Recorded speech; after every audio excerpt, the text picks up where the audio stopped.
विश्वास क्या नहीं हो सकता, विश्वास से क्या नहीं हो सकता। जिनकी भगवान नाम पर विश्वासमयी दृढ़ निष्ठा हो गई वो प्राण त्याग सकते हैं, लेकिन नाम नहीं। भारी से भारी विपत्ति उनके लिए एक साधारण छोटी सी घटना मालूम होती है, जो निरंतर नाम रटते रहते हैं। भयंकर से भयंकर विपत्ति में भी वो कभी नाम नहीं छोड़े। ऐसे नाम प्रेमी प्रहलाद जी का चरित्र लोक प्रसिद्ध है। कितना कष्ट दिया लेकिन नाम छोड़ा क्या। ये कोई अर्थवाद ना करे कि ऐसा कहां हो सकता है। ज्यादा नहीं, 500 वर्ष ये होंगे श्री महाप्रभु चैतन्य देव को प्रकट हुए, 500 वर्ष कुछ थोड़ा ऊपर। प्रत्यक्ष देखा महापुरुषों ने, उन्होंने लिखा है उनका चरित्र श्री हरिदास जी का।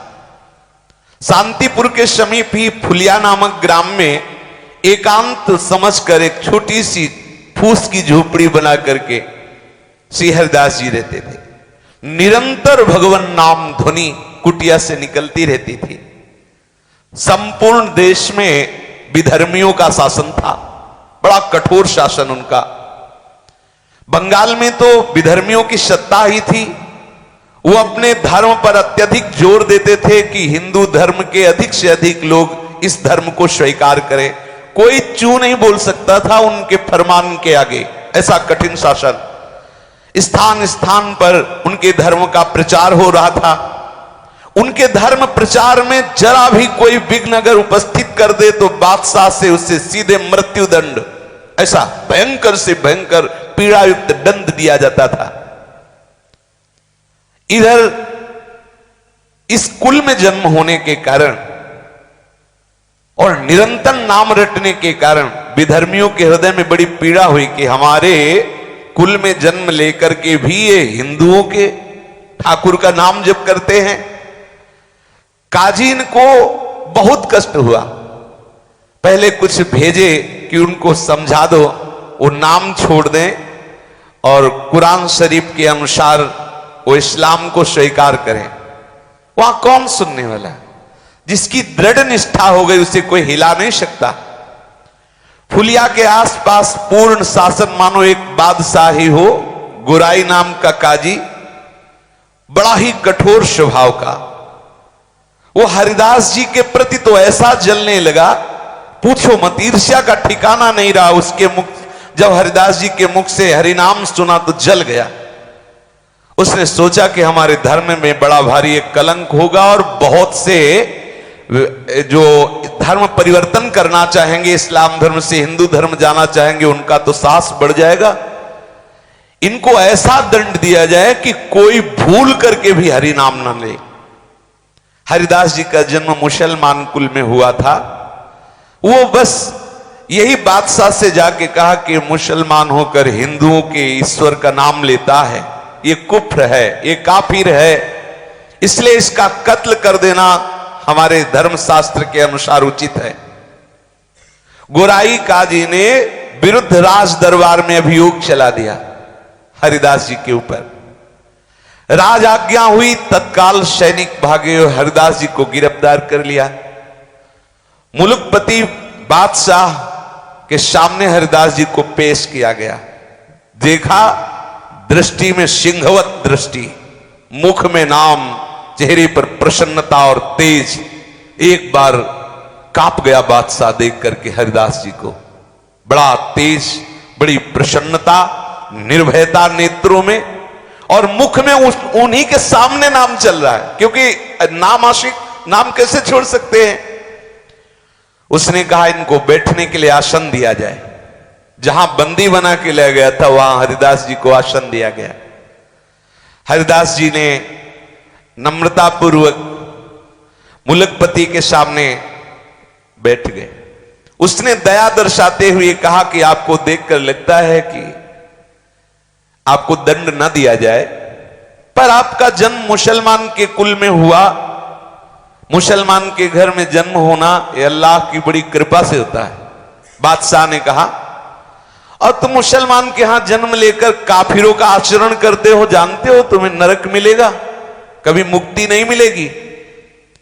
क्योंकि कुरान शरीफ के अनुसार चलने पर तुम्हें मुक्ति मिलेगी। हम चाहते हैं कि तुम कुरान शरीफ को स्वीकार करो, हम तुम्हें दंड नहीं देना चाहते। बंद करो हरि नाम लेना, तुम तौबा बोलो अर्थात गलती स्वीकार करो, प्रायश्चित करो, कलमा पढ़कर मोहम्मद साहब की शरण में जाओ, भगवान तुम्हारे अपराधों को क्षमा कर देंगे और तुम्हें मोक्ष प्राप्त होगा। मूलकपति की ऐसी सरल बात सुनकर हरिदास जी ने हाथ जोड़ा और कहा, महाशय आपने जो कुछ कहा बिल्कुल आप अपने विश्वास के अनुसार ठीक कह रहे हैं, मेरा कोई विरोध नहीं आपसे, क्योंकि हर एक मनुष्य का विश्वास अलग अलग तरह का होता है। जिस तरह का दृढ़ विश्वास होता है उसी प्रकार उसको फल की प्राप्ति होती है। दूसरों के धमकाने से या किसी प्रलोभन से या भय से जो अपनी प्रीता को, अपने विश्वास को छोड़ देता है, कैसा विश्वासी रहा, उसे कभी परमात्मा तत्व की प्राप्ति नहीं होती। जो किसी भय से, किसी प्रलोभन से अपनी निष्ठा को छोड़ दे। आपने मुझे मृत्यु दंड का भय दिखाया, मोक्ष का प्रलोभन दिखाया, मैं नाम नहीं छोड़ सकता। यदि मैं नाम छोड़ दूं तुम्हारे कहने से, तब मेरी दुर्गति हो जाएगी, क्योंकि मैं भयवश या प्रलोभनवश नाम को छोड़ दूं तो मैं मान सकता हूं कि मेरी दुर्गति हो जाएगी। ऐसा करने से मैं नरक का भागी बनूंगा, पर मैं भगवान नाम निष्ठ हूं, इसलिए मेरा सर कलम कर दिया जाए तो हंसते हंसते कटवा लेंगे सर, लेकिन नाम नहीं छोड़ेंगे।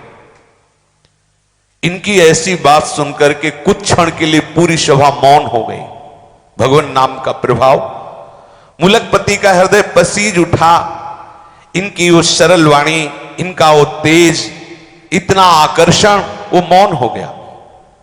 फिर थोड़ी देर में बोला कि तुम्हारी बातें हमारी समझ में कुछ कुछ आती हैं, लेकिन ये जितनी बातें तुमने कही ये सब हिंदू फकीरों की है, तुम्हें उचित नहीं है। तुम मुसलमान के कुल में जन्मे हो, तुम्हें मुसलमान के धर्म में ही विश्वास रखना चाहिए।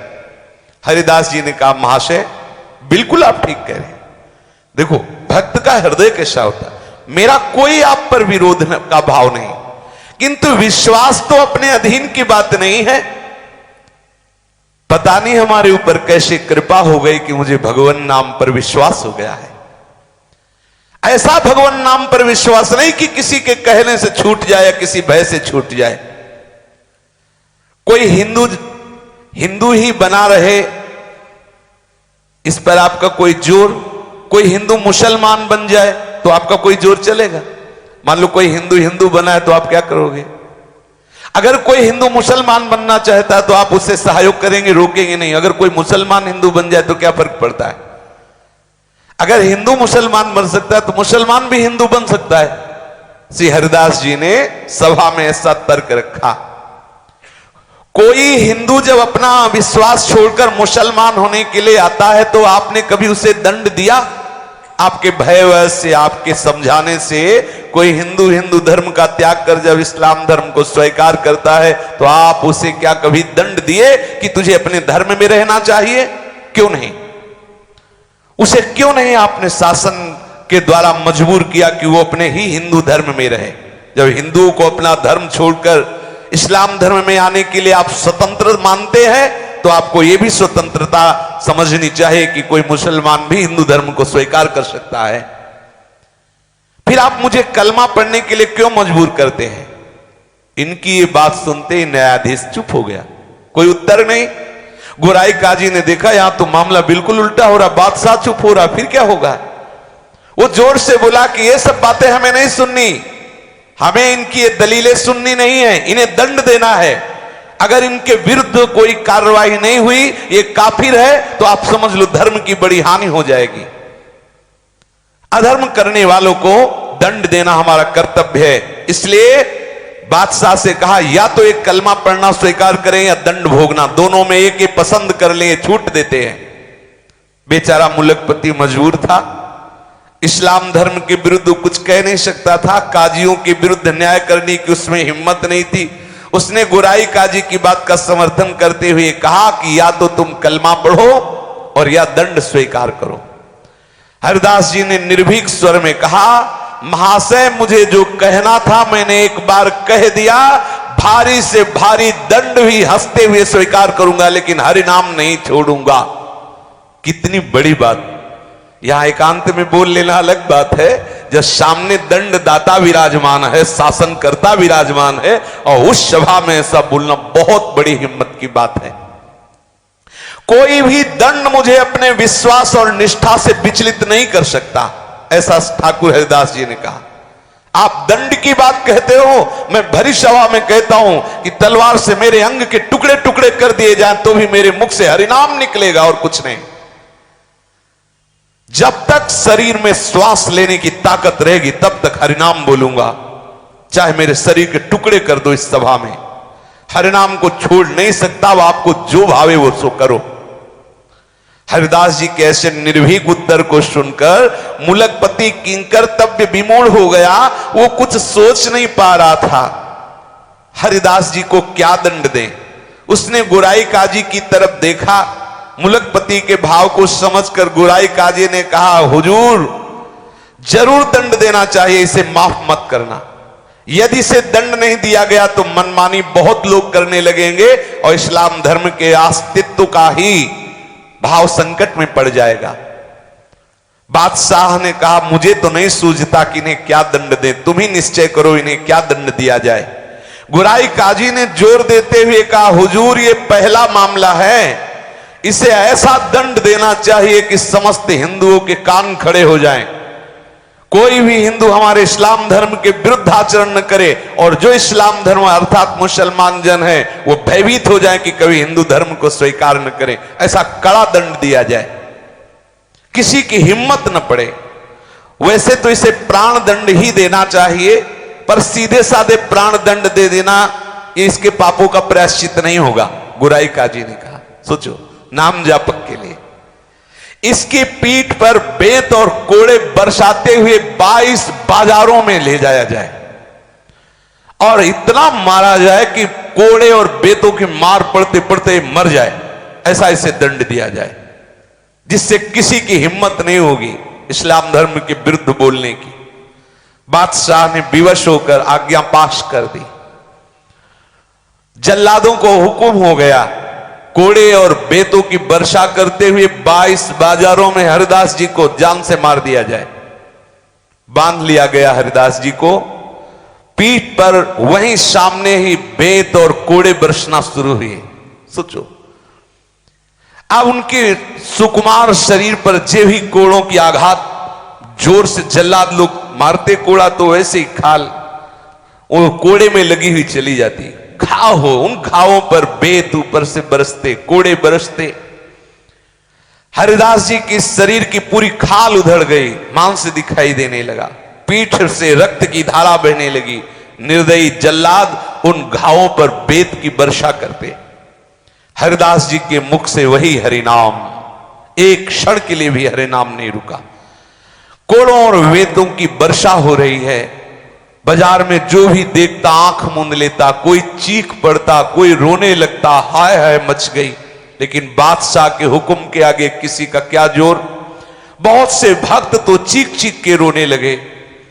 वो केवल कृष्ण नाम कीर्तन करते हुए बेत और कोड़ों की मार सह रहे हरिदास जी। एक बार भी न तो जल्लादों की तरफ मुड़ के देखा, न जनता की तरफ, न एक क्षण के लिए भी नाम रुका। हर समय नाम चल रहा है। 22 बाजारों में घुमाया गया, शरीर रक्त से लथपथ है, हरिदास जी के प्राण नहीं निकल रहे। जल्लादों ने आश्चर्य प्रकट किया कि ऐसा कठोर आदमी तो आज तक हमने नहीं देखा। हम लोगों के 10-20 बेत कोड़े पड़ते ही कितने मूर्छित हो गए देखा है, लेकिन 22 बाजारों में कितने असंख्यों बेत और कोड़े पड़ गए, इसके होश जीव के त्यों बने हुए। ये मरेगा भी कि नहीं? अगर नहीं मरेगा तो बादशाह मुझे मार डालेगा। इसलिए वो जल्लाद कांप रहे कि मरेगा कैसे। हमें लगता है जो नाम उच्चारण कर रहा है इसी का प्रभाव है। भारी दुख में भी ना तो इसके मुंह पे कोई शिकन है, ना कोई वेदना है। अब हम लोग क्या करें? दयालु हृदय महात्मा हरिदास जी ने कहा, हरि बोल, हरि बोल, तू भी हरि बोल। बोले अब भी वो बोलता है हरि बोल ऐसे कह के फिर हरिदास जी आनंद मगन हो रहे, ये भी हरि बोल रहे, इनका भी कल्याण हो जाएगा, इसलिए आनंद हो रहा है। ऐसे जल्लादों के मुख से हरि नाम निकला, इनका भी कल्याण हो जाएगा। हाथ जोड़कर अश्रु प्रवाह करते हुए हरिदास जी हरि से प्रार्थना करते हैं, काजी बादशाह और पीटने वाले इन सब का मंगल हो, हे प्रभु कभी इनको कोई कष्ट ना हो। आप देखो संत का हृदय क्या होता है, नाम जापक का हृदय क्या होता है। प्रभु ये सब भूले भटके हैं, इनके अपराधों को क्षमा करो, ऐसा वो प्रार्थना करते। इतने में ही हरिदास जी की अचेत अवस्था आ गई, मूर्छित हो गए, भूमि में पड़ गए। सेवकों ने देखा कि उनके प्राण संचलित नहीं हो रहे, उनको ऐसा भास हुआ मानो हरिदास जी के प्राण निकल गए।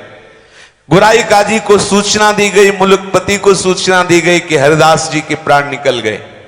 तो उन्होंने कहा ये काफिर है, इसको अगर जमीन में गाड़ दिया जाएगा तो स्वर्ग मिलेगा, इसलिए इसको काफिर को गंगा में फेंक दो, क्योंकि इस्लाम धर्म के अनुसार यदि जमीन में गाड़ा जाएगा तो इसे स्वर्ग मिलेगा। बोले इसको गंगा में फेंक दो। गोराई काजी ने कहा कब्र में गड़वा देने से मुसलमानी धर्म के अनुसार स्वर्ग की प्राप्ति होती है, इसने मुसलमानी धर्म छोड़ दिया है, इसलिए इसे गंगा में फेंक दो। जल्लादों ने बादशाह की आज्ञा से हरिदास जी के शरीर को गंगा में फेंक दिया। गंगा माता का सुखद स्पर्श होते ही, शीतल जल स्पर्श होते ही हरिदास जी को चेतना आ गई, जागृत हो गई चेतना। धीरे धीरे गंगा के प्रवाह से वो फुलिया के समीप घाट पर आके लग गए। अब दर्शनार्थियों की भीड़ एकत्रित हो गई, क्यों सबको पता था, वो तो 22 बाजारों में जब मारा तो सबको पता था। अरे सबने देखा हरिदास जी जीवित है, चारों ओर प्रसन्नता का समाचार फैल गया। लोग ठाकुर हरिदास जी के दर्शन के लिए बड़ी उत्सुकता से आने लगे, जो भी सुनता हो सब भागते हुए दूर दूर से लोग आने लगे। बादशाह और गुराई काजी के पास सूचना पहुंची कि हरिदास जी तो जिंदा है, गंगा में फेंक दिए गए थे और परीक्षण के साथ फेंके गए थे, ऐसे थोड़ी देखा गया था कि प्राण संचलित नहीं हो रहे। घबरा गया बादशाह कि कोई साधारण नहीं, 22 बाजारों में बराबर अनवरत असंख्यों बेत और कोड़े मारे गए, खाल शरीर में नहीं, फिर भी प्राण। हृदय से घबरा करके, आखिरकार कोई सत्ता है, हृदय से घबरा गया और बादशाह स्वयं काजी के सहित आया दर्शन करने हरिदास जी के। फुलिया में जहां हरिदास जी रुके हुए थे, बादशाह ने आया, आकर के नम्रता पूर्वक हाथ जोड़ा, सर झुकाया और कहा आप मुझे क्षमा करें, मैं दंड देने के लिए मजबूर था, इसलिए दंड दिया, मैं आपके प्रभाव को नहीं जानता था, मेरे अपराध को क्षमा कर दो। और आज से मैं ये पास करता हूं कि आप खूब हरिनाम जप करो, कोई नहीं बोलेगा। ऐसा बादशाह ने सर, देखो भगवान का सब लीला विलास है। आज से आपके भजन में कहीं कोई भी विघ्न नहीं पहुंचाएगा, ये फरमान जारी कर दिया बादशाह ने। हरिदास जी नम्रता पूर्वक कहा कि महाशय आपका तो कोई अपराध है ही नहीं, क्योंकि मनुष्य अपने कर्मों के अनुसार दुख सुख भोगता है। कोई हमारे ऐसे कर्म रहे होंगे जिनको भगवान ने पवित्र करने के लिए तुम्हें प्रेरणा की। देखो संतों का हृदय कैसा होता है। हरिदास जी की ऐसी सरल निष्कपट बात सुनकर बादशाह आनंद मगन हो गया। वो हरिदास जी के चरणों में गिरा, बादशाह चरणों में गिरा, फिर वो प्रणाम करके चला गया। अब तो बड़े बड़े वैष्णव सब भाग भाग करके श्री हरिदास जी के समीप आए और दुख प्रकाशित करने लगे। कोई उनके घावों को देखकर फूट फूट कर रोने लगता। हरिदास जी ने उन वैष्णव जनों को समझाते हुए कहा, हे वैष्णव जन, आप सभी लोग भगवत प्रेमी हो, शास्त्र के मर्म को भली भांति जानते हो। बिना पूर्व कर्मों के दुख सुख की प्राप्ति नहीं होती।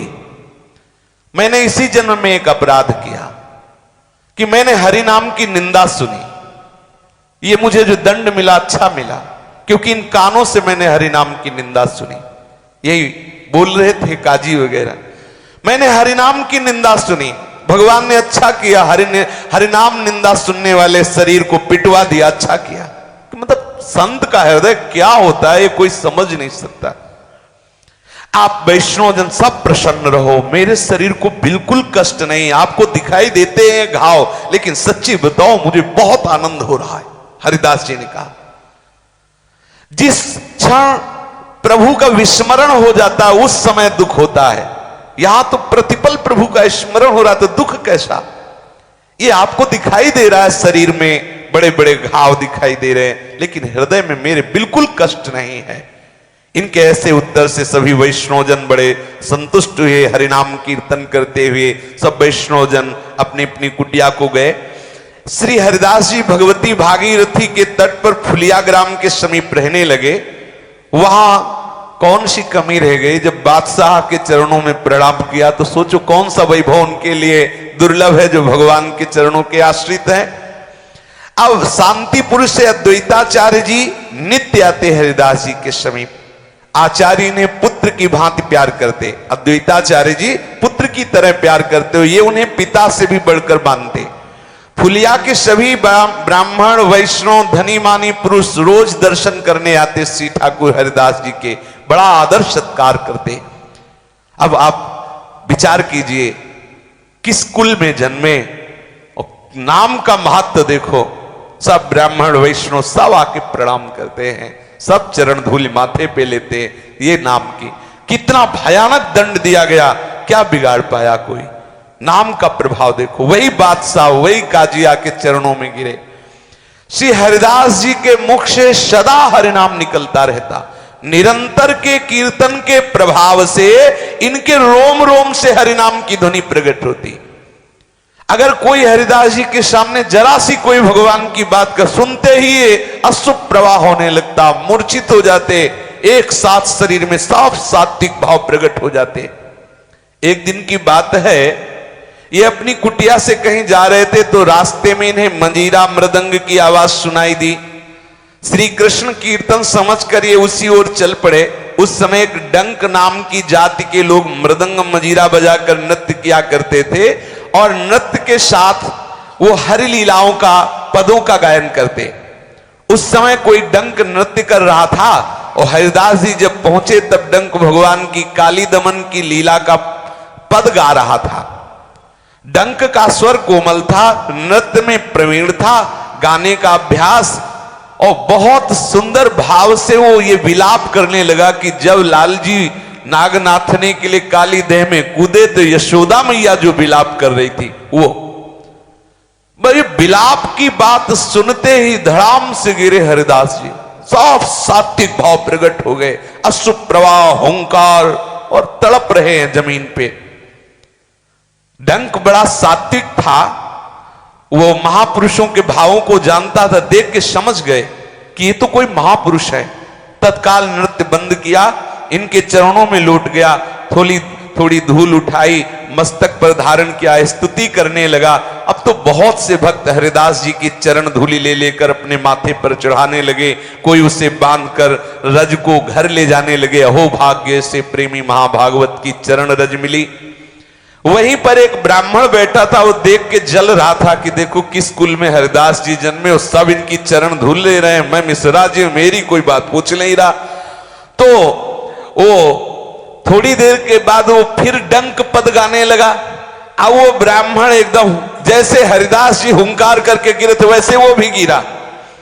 अब जो ही वो गिरा, वो तो पूरा देख ही रहा था कैसे हरिदास जी करे, तो वैसे ही करने लगा।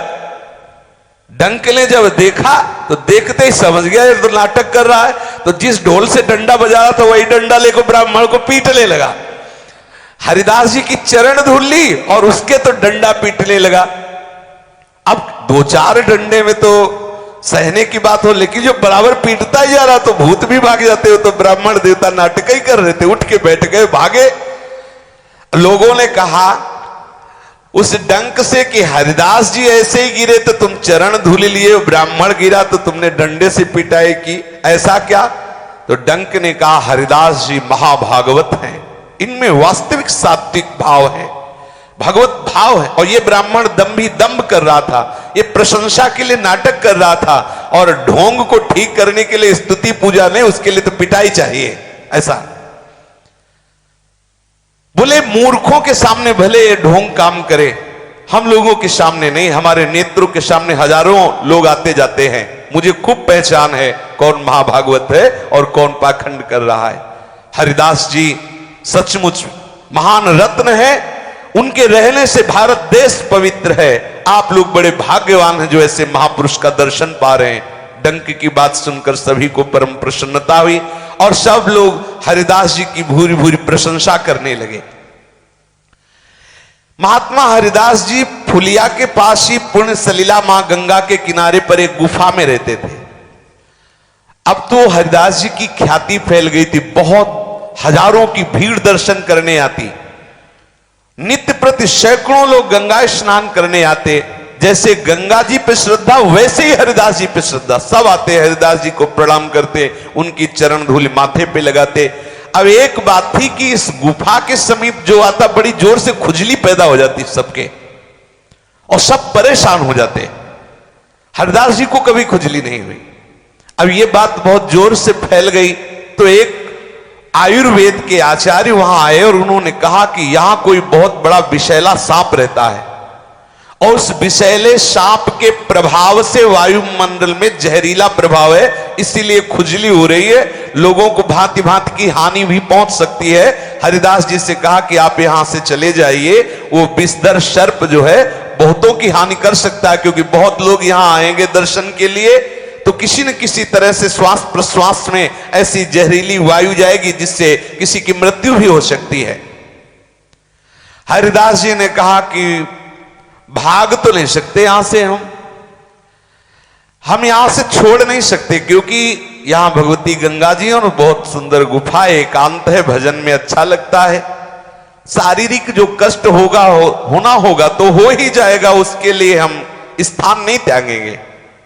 लेकिन उसने आग्रह किया कि आपकी बात नहीं, केवल बहुत हजारों लोग दर्शन करने आते हैं, हजारों लोगों को कष्ट होगा।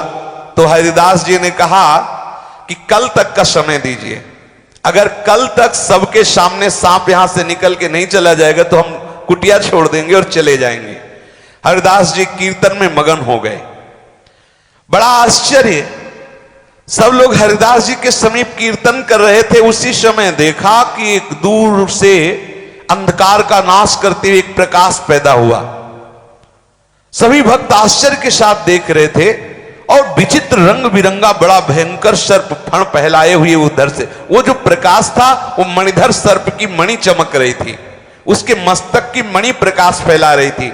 सभी ने देखा कि सर्प वहीं जहां हरिदास जी कीर्तन कर रहे थे दूर से निकल करके और दाहिने करते हुए कीर्तनकार भक्तों को, और वहां से सबने देखा। दर्शनार्थियों को बड़ा आनंद हुआ कि हरिदास जी के देखो नाम का प्रभाव, ये भयंकर विषधारी सर्प अपने आप यहां से छोड़कर चला गया। श्री हरिदास जी फुलिया में रहते हुए गंगा जी का सेवन करते, अद्वैताचार्य जी का सत्संग करते। उसी सप्तग्राम में हिरण्य और गोवर्धन मजूमदार नाम के दो धनी जमींदार भाई निवास करते थे। उनके कुल पुरोहित परम वैष्णव शास्त्रवेत्ता पंडित बलराम आचार्य थे। आचार्य महाशय वैष्णवों का बड़ा ही आदर सत्कार किया करते थे। अद्वैताचार्य जी से उनकी अत्यंत घनिष्ठता थी। दोनों ही विद्वान थे, कुलीन थे, भगवत भक्त थे और देश काल के मर्मज्ञ, देश काल के मर्म को जानने वाले। हरिदास जी कभी कभी सप्तग्राम में जाकर बलराम आचार्य जी के यहां भी रहते थे। आचार्य इनकी नाम निष्ठा देखकर बहुत प्रभावित थे, बड़े प्रसन्न होते हरिदास जी को देखकर और हृदय से लगा लेते, पुत्र की तरह दुलार करते। गोवर्धन मजूमदार के पुत्र रघुनाथ दास जी अभी बालक थे। वो जब हरिदास जी को नाम जपता देखते तो उनके मन में विकलता हो जाती, मैं कब नाम जप करूं। ये वही रघुनाथ दास जी जिनकी महिमा गाई जाती है, सोवत हु रसना रटे राधा कृष्ण सुना। आचार्य ने मजूमदार की सभा में ले गए। मजूमदार महाशय अपने कुलगुरु के चरणों में अत्यंत श्रद्धा रखते थे, वैष्णव भक्तों का यथेष्ट आदर करते थे। अपने कुलगुरु के साथ हरिदास जी को आया देखकर हिरण्य और गोवर्धन दोनों भाइयों ने आचार्य के सहित हरिदास जी को उठकर अभ्यर्चना की, शिष्टाचार किया और उन्हें बैठने के लिए आसन दिया। हरिदास जी बिना किसी रोक टोक के निरंतर मुख से नाम जपते रहते। सभी लोग देखकर आश्चर्यचकित, इनको किसी के प्रणाम नमस्कार से कोई मतलब नहीं। ये नाम कितने नामनिष्ठ महाभागवत है, सब देखकर आश्चर्यचकित होते। निरंतर नाम चल रहा है, इनके निरंतर नाम जप को देखकर कोई ऐसा नहीं होता जो एकदम आसक्त ना हो जाए। ये देखो, नाम जापक में एक विशेष आकर्षण होता है। बहुत से पंडित लोग भी वहां बैठे हुए थे। भगवान नाम जप का प्रसंग आने पर पंडितों ने नम्रता पूर्वक पूछा कि भगवान नाम जप का अंतिम फल क्या है, इससे किस प्रकार के सुख की प्राप्ति होती है? क्या हरिनाम जप से सभी दुखों का नाश हो जाएगा? क्या केवल नाम जप से मोक्ष मिल जाएगा? हरिदास जी ने उस सभा के पंडितों से हाथ जोड़ करके कहा, महानुभावों, मैं तो बहुत नीच हूं, आप तो ब्राह्मण देवता हैं, बड़े शास्त्रज्ञ हैं, धर्म के मर्म को भली भांति जानने वाले हैं, वैष्णव ग्रंथों का शास्त्रों का स्वाध्याय किया है, मैं आपके सामने क्या बोलूं? किंतु जब आपने प्रश्न किया है तो मैं आपको इतना बता देता हूं कि भगवान नाम से क्या नहीं हो सकता, कौन सा सुख नहीं मिल सकता। भगवान नाम सर्वश्रेष्ठ महामहिमा में है। जो भगवान नाम जप करता है उसके हृदय में अखंड प्रसन्नता विराजमान हो जाती है, क्योंकि नाम नामी को घसीट कर हृदय में प्रकाशित कर देता है। सर्वश्रेष्ठ फल नाम नामी को आकर्षित करके हृदय में प्रकाश, भगवान को बांध लेता है नाम। हृदय से कभी जा नहीं सकते जिसके हृदय में नाम चलता है। नाम जप करने वाला यदि मोक्ष चाहे तो मोक्ष मिल जाए, दुखों का अत्यंता भाव हो जाए, सगुण निर्गुण जो ज्ञान चाहे वो सब ज्ञान प्राप्त हो जाए। जिसका अंतिम ध्येय है नाम, क्या नहीं प्राप्त हो सकता। पंडितों की सभा में हरिदास जी ने कहा, कहीं भी रहे, कैसी भी परिस्थिति में रहे, किसी भी योनि में रहे, निरंतर भगवान नाम जो स्मरण कर रहा है, भगवान उससे कभी पृथक नहीं रह सकते। नाम जापक के साधक का अंतिम लक्ष्य है, भगवान नाम के साधक का साध्य भी साधन भी सब नाम ही है। नाम जापक का लक्ष्य नाम है, कभी नाम न छूटे। भगवान नाम से जो अन्य किसी फलों को चाहता है वो भी उसका रहस्य नहीं जान पाया।